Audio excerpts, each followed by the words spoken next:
I'm pretty sure a lot of people remember Shadow the Hedgehog, who made his video game debut in Sonic Adventure 2 back in 2001. And honestly, as a character, when he first came out, he was pretty good. He was probably one of the coolest acts that Sega had since Knuckles back in the mid 90s, I believe, like 94. And like everything about Sonic Adventure 2 is fantastic. The story, the graphics, the dialogue, the levels, the soundtrack, almost everything about it was damn near perfect.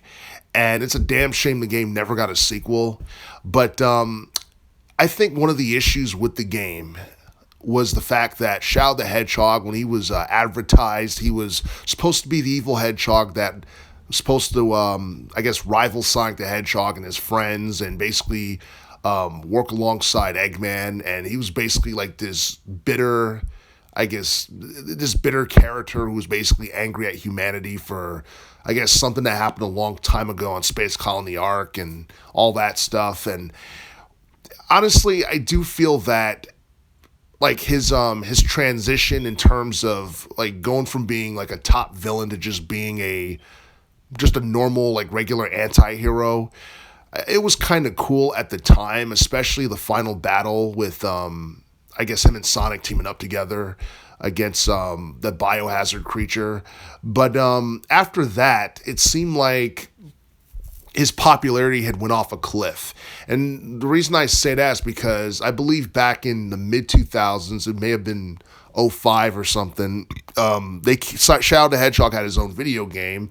It was self-entitled, and basically it had a cool look to it and a cool concept to it. It was more gritty.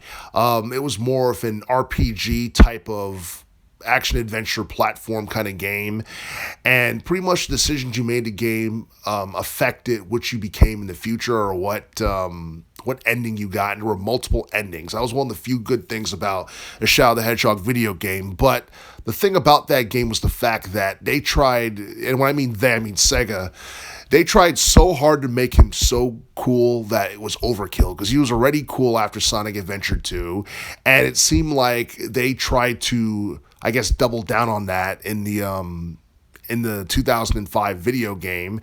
And because of that, it did the opposite, and it seemed like it made him uncool because it was unbelievable and it was just unrealistic, and it was somewhat laughable, to be honest with you. I mean, you had a hedgehog riding a motorcycle and he had a gun, and people joke and say, they gave him a gun because he's black, and I'm like, haha, that's funny, whatever. But at the same time, I mean, looking back at that, it's like, was all that necessary? Because it's like, if he's as fast as I guess his Sonic the Hedgehog, why does he need a motorcycle? Why does he need a gun if he can teleport and he can fight and do all this other stuff? It's just, I know a lot of stuff about that video game from 2005 didn't make a lot of sense.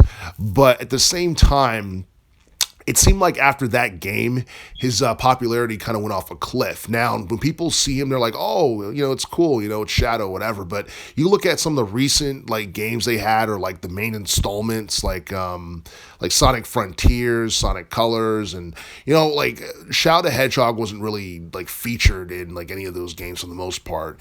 He wasn't like a central focus like within the series for quite some time. I believe he made like a cameo in the Sonic Prime series that came out last year. And like the last time he was really cool, Sonic Adventure 2 and Sonic X, the television series, which came out back in '03. That was like the last time like Shadow was cool. It seemed like ever since the like the mid 2000s, like he has not been nearly as popular as he was back in like 2000. And again, Sega kind of had this issue with Rogue the Bat, because she could have been more popular than she was, because she had the sex appeal, and I guess the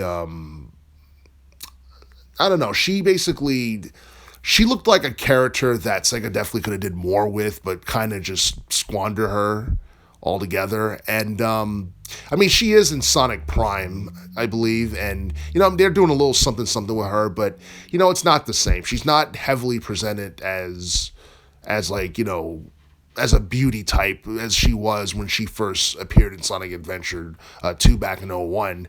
And but like at the same time, I feel like despite Sega not necessarily capitalizing off of Shadow's popularity, I still feel like the Sonic series was kind of going off a cliff after Sonic Adventure 2 regardless, because I feel like that game set the bar so high to a point where it was hard for Sega to kind of follow anything like that in terms of 3D video games, because everybody knows that the Sonic the Hedgehog game from '06 was a disaster. Despite how good it looked, it was a game that got pretty much panned by a lot of people, and some people argue that that game gets way more hate than it deserves. But at the same time, I don't see anybody really clamoring for a remake of that game or anything like that either. But yeah, I do feel that Shadow's game, his self-entitled game, definitely played a huge role in his declining popularity. And even though he's been featured in like spin-off games like Sonic Riders and games like that, it's just he hasn't been the same. I do feel like his mystique was damaged after Sonic Adventure 2, and unfortunately it doesn't seem like he's ever going to be as popular as he once was about 20 years ago.